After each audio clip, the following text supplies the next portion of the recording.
Hi viewers, if you are watching my channel Sudha Biology, that is changed from Sudha 13 Biology, for the first time, please subscribe and press the bell icon so that you will get notifications further. And if you like my video, please share it so that it will be useful for students at present. And today I would like to start with human neural system. Okay, so how this human nervous system or human neural system is functioning, how it is being helpful in order to maintain homeostasis in our body. So what is homeostasis? That is maintenance of constant internal environment. So this can be usually maintained by warm-blooded animals, that is birds as well as mammals. So homeostasis in our body, it is mainly maintained by the coordination of brain, as we know that. Okay, so when you are doing any exercises, when you are doing any physical exercises, there is some work which has been going on. That means that all the organs are undergoing functioning. So the rate of functioning will be increased. For example, when you are doing physical exercise, take respiration rate, it will be increased, and heartbeat, it also will be increased, and then the glomerular filter rate also will be increased. That means the organs which are doing this function, that is lungs, heart as well as kidneys. So all these organs will be functioning, and these are under the control of nervous system. Okay, so in order all these organs are functioning and coordinating together in order to maintain homeostasis in our body. So when you are under rest, okay, so these organs will be working normally, so they go back to their work normal condition. Okay, so this is how the nervous system controls and coordinates all the organs in our body. And next, the neural system as well as endocrine system, the neural system as well as endocrine system, they coordinate each other and they synchronize in functioning. Okay, so neural system as well as endocrine system, they synchronize and coordinate in their function. So let's go for neural system first. Okay, that is human neural system, and later on we go for endocrine system too. Okay, so human neural system, so what it constitutes, that is central nervous system and peripheral nervous system. So central nervous system, which is the main center for control and coordinating many functions. Okay, and so this is the main processing unit, we can say. And central nervous system, which constitutes brain, so that is the frontal brain as well as spinal cord. Okay, so whereas peripheral nervous system, which includes the peripheral parts, that is spinal nerves as well as cranial nerves, so which we will be studying further. So first we will go for central nervous system, which is constituting brain and spinal cord. So first we will start up with brain of central nervous system, and which constitutes again forebrain, midbrain and hindbrain. Okay, and these forebrain, which is also said as prosencephalon, which is prosencephalon, and brain, which is ectodermal in origin.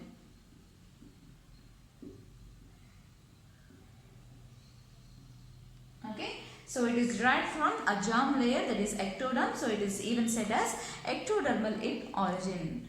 And forebrain, which is also called as prosencephalon, which includes the olfactory, a pair of olfactory lobes, and cerebral hemispheres, two cerebral hemispheres, and diencephalon, which constitutes epithalamus, thalamus, hypothalamus and limbic system. Okay, so all these are present in the diencephalon, okay, which is including all this under diencephalon. So all these are under forebrain. And next, midbrain, which is almost covered by forebrain part. Okay, and this is also said as mesencephalon. Next, it is hindbrain, that is also said as rhombencephalon, which includes pons, medulla oblongata, pons and medulla oblongata as well as cerebellum.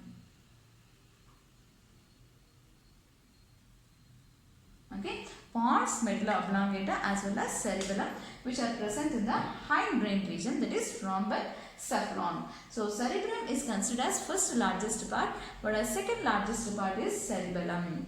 And next, what are included under brain stem? So brain stem, which includes midbrain as well as pons and medulla, which can be considered as brain stem. So now let us see the structure of brain. Okay.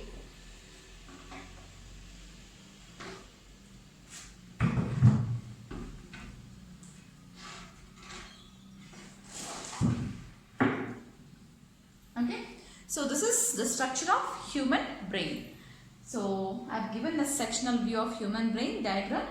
So first, a human brain which is ectodermal in origin, and where it is located? It is located and it is protected in the cranium box. So it is protected by skull bones. It is present inside the cranium box and it is protected by skull bones or cranium bones. So we will be discussing that. And this is the brain which is being present in the cranium box, and it is in turn covered by meninges, that is 3 meninges, that is protective layers which we can say around the brain. So those meninges are outer dura mater. So each singular we say it as meninx. So plural we say it as meninges. 3 are meninges and singular is meninx. So dura mater is the outermost grey matter, and next inner to that it is middle, it is arachnoid. So this is arachnoid matter which is present in the middle, and inner to that, so innermost layer of meninges, it is pia matter which is white matter. Okay, grey matter, dura matter is grey matter, and the space present between dura matter and arachnoid matter we say it as subdural space. Okay, it is subdural space, and in this space you can see the projections of villi-like structures from the arachnoid matter. So that is, these are villi-like structures which are projected into the subdural space. And below this arachnoid, that means the in between the pia matter and arachnoid matter, so there is subarachnoid space. There is subarachnoid space, and it is filled with the cerebrospinal fluid. So we know that cerebrospinal fluid which is removing all the toxins from our body, all the waste which are present in our body. So that is cerebrospinal fluid which is present in the arachnoid, subarachnoid space. Subarachnoid space constitutes the cerebrospinal fluid which is removing the toxins, especially when we are under sleep. So this cerebrospinal fluid which removes the toxins. Okay, it is present again here in the subarachnoid space. And inner to that it is pia matter which is close to the brain. So this is a brain part which is covered by 3 meninges: dura matter, arachnoid matter and pia matter. So these are the 3 meninges which are protecting the brain as 3 protective layers. And next, coming to the structure of brain. So as just now we discussed, it constitutes forebrain, midbrain and hindbrain. So what does the forebrain constitutes? So we have been discussed, forebrain constitutes olfactory lobes, cerebral hemispheres and diencephalon. So first we will be discussing with that the forebrain which is constituting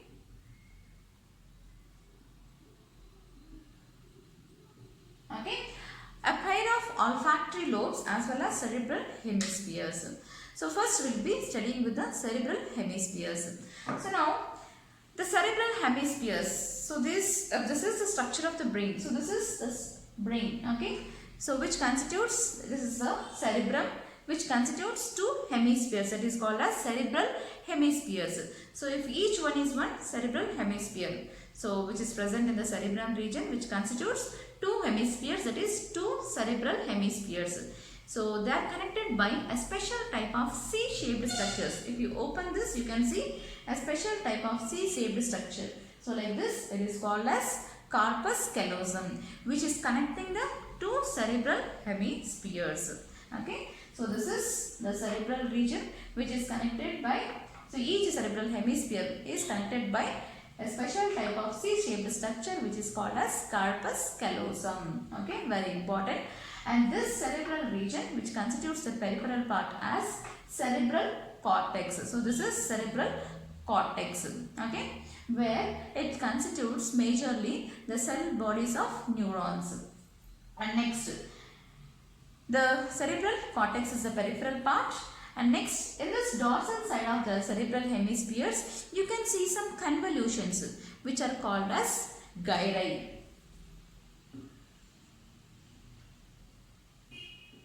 Okay, so the convolutions on the cerebral hemispheres are called as gyri. And you can see some projections which are being going towards the inner side. So like deep, shallow projections which we can see. So they are called as sulci. Okay, so like this projections which we call it as sulci. Okay, and these convolutions on the surface of this cerebral hemispheres, which increases the surface area. So on this dorsal side, because of the presence of these convolutions, which increases the surface area of this cerebral cortex region. Okay, so it constitutes gyri as well as sulci. And next, this forebrain, especially the cerebral hemispheres, which are, there are two hemispheres which are, and each hemisphere is again constituting 4 lobes. Okay, each hemisphere constituting 4 lobes. So let me show you with diagram that 4 lobes. Okay, so these are the lobes of cerebral hemispheres. So as we know that the bones, the skull bones, that is frontal bone here, parietal bone here, temporal bone here, and occipital bone here. Okay, and the cerebral, we know that the largest part of the brain, it is the forebrain, which is constituting the cerebrum, that is with cerebral hemispheres, which covers the maximum part. And this, the regions where it is present, so this can be named again as frontal lobe. Next, parietal lobe, this part of the brain, it is parietal bone, and behind it is the occipital part of the lobe of cerebral hemisphere. So we say it as occipital lobe, and here above the ear, near the ear, it is called as temporal lobe of cerebral hemisphere. So frontal lobe, parietal lobe, temporal lobe, and occipital. Frontal, parietal, occipital, and temporal. Okay, so each hemisphere has these 4 lobes, and now these lobes are interconnected by fissures. Okay, so frontal lobe is connected to the parietal lobe by central fissure or sulcus. Central fissure or central sulcus. So this is a fissure which is connecting the frontal lobe with the parietal lobe of cerebral hemisphere. Next, parietal lobe and occipital lobe are interconnected by parietal occipital lobe. Parietal occipital fissure. So the fissure which is connecting parietal and occipital region is parietal occipital fissure. Okay. Next, frontal, parietal as well as occipital. Okay, they are connected to the temporal. So these 3 are connected or separated to the temporal by a fissure called as lateral fissure. So these 3 together connect this temporal by a fissure which is called as lateral fissure. Okay, so these are the fissures which can be seen in the cerebral hemisphere region, and the lobes are separated like this. And now we can see what are functions which are being present in the cerebral hemisphere region. So the cerebral hemispheres, which are the largest part in the brain and which controls the sense, it has the control areas for functioning areas for sensory as well as motor. Okay, and it also, so it has sensory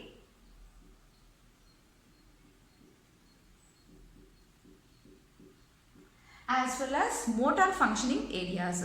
So sensory areas which receives impulse as well as it interprets the impulse from the brain to the receptors region. So that is sensory areas. So the cerebral hemispheres, it has a functioning part of sensory areas, okay, which receives as well as interpret impulse from the sensory receptors.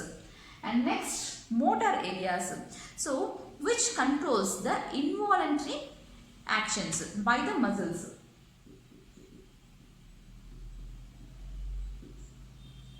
Okay, so it controls involuntary actions by the muscles. So that is motor areas. So next, it also has associated areas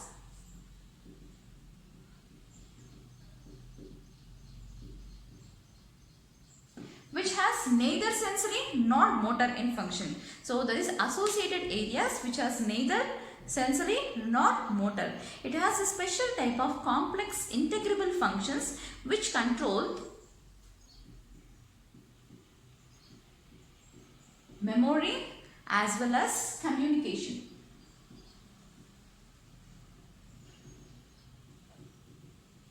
Okay, so these are the special functions which can be seen from the cerebral region. So when we see each and every lobe shows the distinct function of the cerebral hemispheres. So first let's see the frontal lobe, where this is the site for reasoning, logic, creations, dreams, knowledge, wisdom, okay, intelligence as well as speech. So for the generation of speech, it controls the larynx. So all these are the sensory functions which are being controlled by frontal lobe. And next, parietal lobe, which has sensory areas for temperature, pressure, as well as when you touch any hot substances or any cold substances, okay, and taste as well as even pain. So all these are under the control of parietal lobe region of cerebral hemisphere. Next, occipital lobe is for vision as well as visual. So this is a lobe which is not receiving the image, it is sensing the image, okay, as that is vision as well as visual functions are by occipital lobe, okay. Next, temporal lobe, it has olfactory function as well as it even has auditory function. So each and every lobe shows the distinct functions in the cerebral hemisphere. So cerebrum, which is the largest part in our brain, which controls many functions, and it is the main unit which is interpreting as well as processing the functions. So this is about cerebrum, which controls many functions. And next we go for olfactory lobes. So I said there are two olfactory lobes. I'll show you.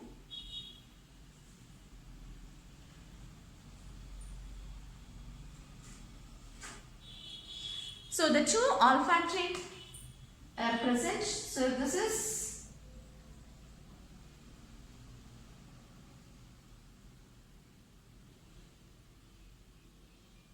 the cerebral hemispheres, okay. On its ventral side I am showing. So this is cerebral hemispheres. On its ventral side it has olfactory,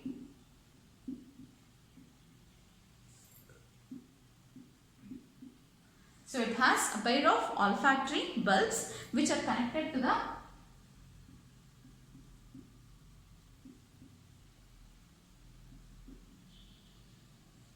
olfactory tract. So they are attached near the temporal region. So if you see, these two are cerebral hemispheres. So when you turn it on its ventral side, you can see this olfactory tract which is connected to the with the olfactory bulbs. So a pair of olfactory bulbs which are sensory in function. That is, what is the main function? It is sense for smelling. So it is for smelling, okay. So olfactory, and these are attached near to the temporal region. So these are about olfactory bulbs which are present on the ventral side of this cerebral hemispheres, which are almost covered by cerebral hemisphere. And next, third part of the forebrain, which is considered as diencephalon, which is very important, which constitutes the epithalamus. So this is epithalamus, so which is a part of diencephalon. And this epithalamus, it is considered as roof, okay, roof of diencephalon. So what is roof of diencephalon? So this is epithalamus, which is considered as roof of diencephalon, okay. So diencephalon includes epithalamus, thalamus and hypothalamus, okay, hypothalamus as well as limbic system. So first, the epithalamus, which is considered as roof of diencephalon, okay. So roof of diencephalon, and this diencephalon is almost even covered by cerebral hemispheres which are present at the base of this cerebral hemispheres, okay. And this is the roof of diencephalon, that is epithalamus, and it is non-nervous tissue which is fused with the pia mater. So pia mater, it is fused with the pia mater. So it is non-nervous tissue, it is fused with the pia mater, and on its anterior end it forms anterior choroid plexus. So it forms anterior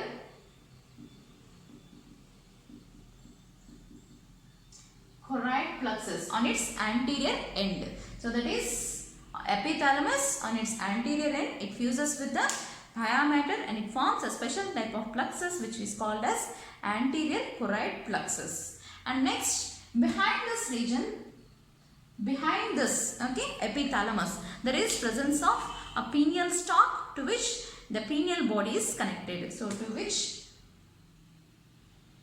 this is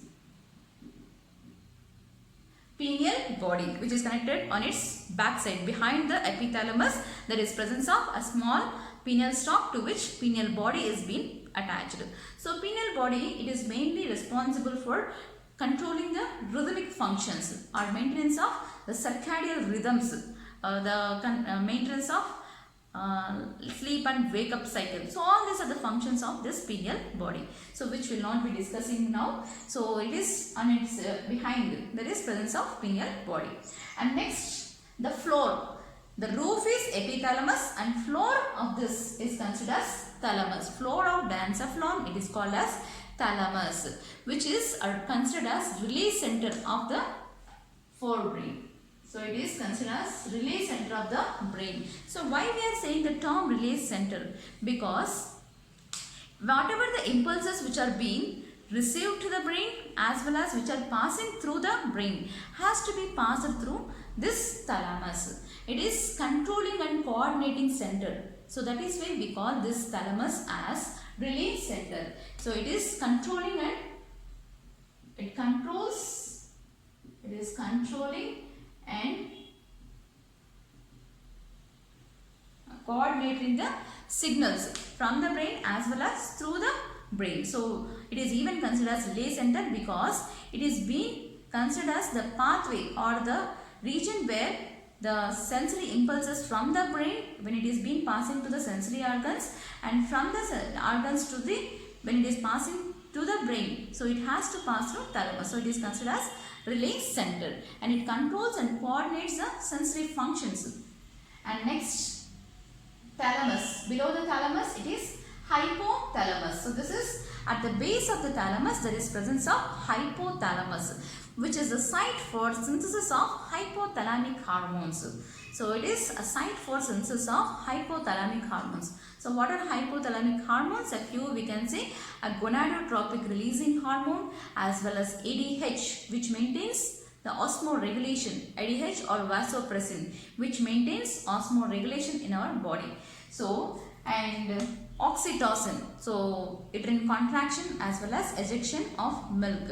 So that is again by oxytocin. So all these are hypothalamic hormones which are produced from the hypothalamus. So it is involved in synthesis of ADH, which is also called as vasopressin, and next it is also synthesizing gonadotropic releasing hormone, that is from the hypothalamus only, and next,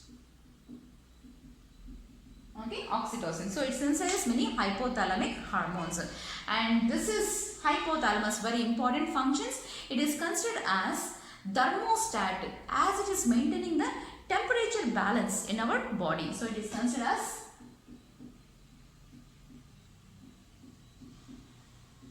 thermostat, and it is also maintaining osmoregulation in our body. So due to the activation, when osmoreceptors activated, it stimulates the hypothalamus. We studied in the previous chapter.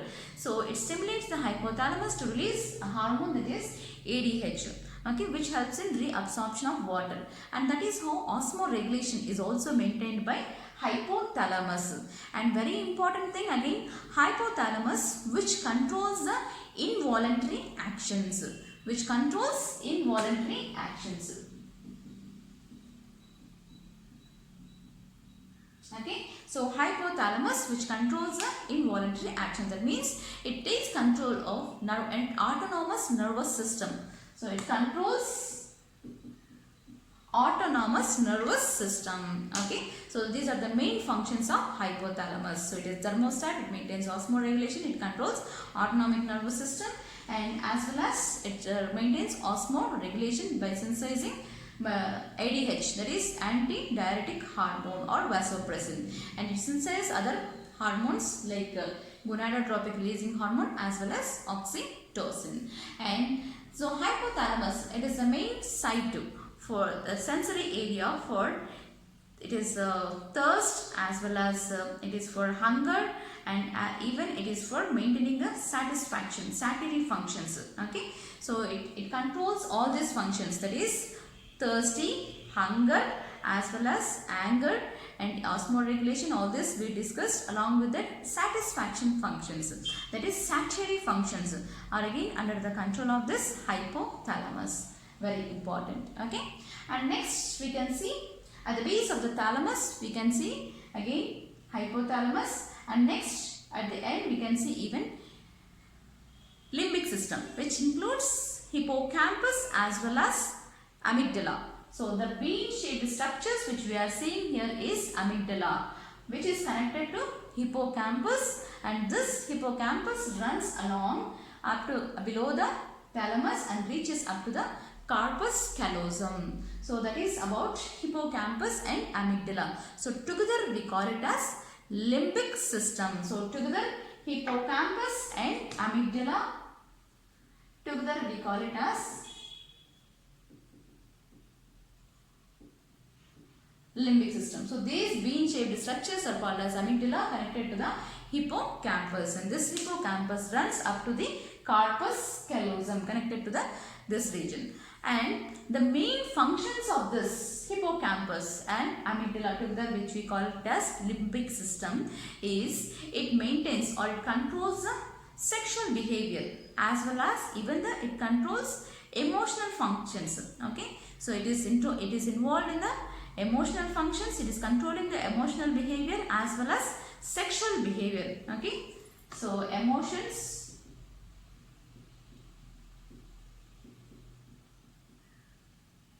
as well as sexual behavior. Okay, so this is about the function of limbic system. So we have been completed the complete function as well as structure of forebrain. And next, coming to the midbrain region. So midbrain, which is also called as mesencephalon, it is almost covered by forebrain, that is cerebral hemispheres. Almost it covers the midbrain. Okay, so where is midbrain present? It is present between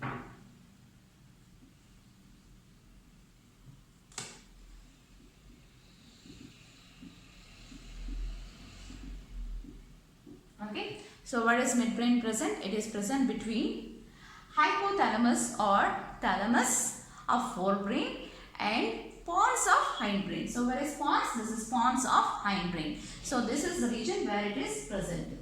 So it is present between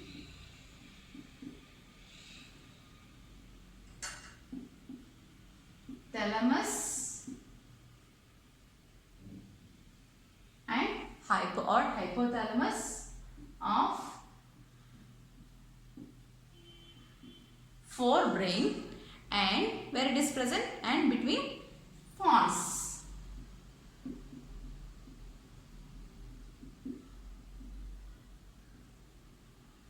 And pons of hindbrain. So now this constitutes 4 lobes. Okay, so the midbrain constitutes 4 lobes, which can be said as corpora quadrigemina. Okay, which is said as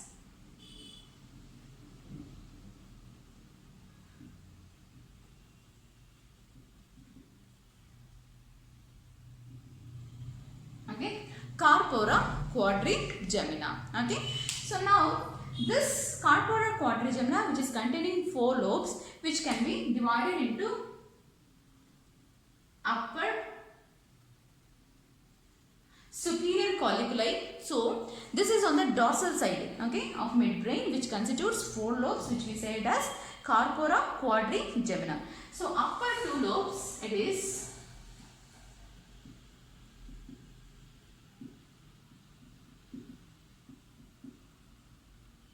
okay, upper 2 lobes, it is called as superior colliculi. So this upper 2 lobes, which is called as superior colliculi, and lower 2 lobes, it is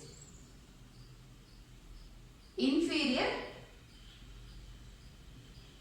colliculi. Okay, so upper 2 lobes, which is considered as superior colliculi, which is mainly responsible for vision function. Okay,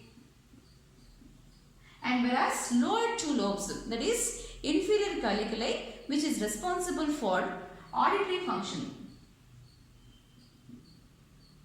Okay, so on its dorsal side, there is presence of the midbrain. On its dorsal side, it has 4 lobes, that is corpora quadrigemina, with upper superior colliculi 2 lobes and lower 2 lobes inferior colliculi. So superior colliculi is for vision and inferior colliculi is for auditory function. And through the midbrain, a canal which is being passing, this is called as cerebral aqueduct. So this is through the midbrain. So a canal which is passing, which is called as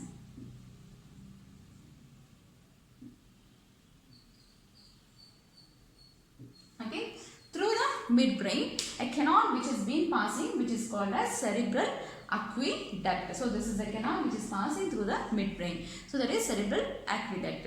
And on the ventral side of this midbrain, it constitutes hemispheres. So we call them as crural cerebri. So on the ventral side, it also contains crural hemisphere.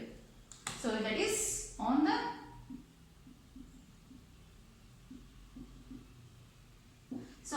ventral side of the midbrain, there is presence of a nervous band tissue that we call it as crura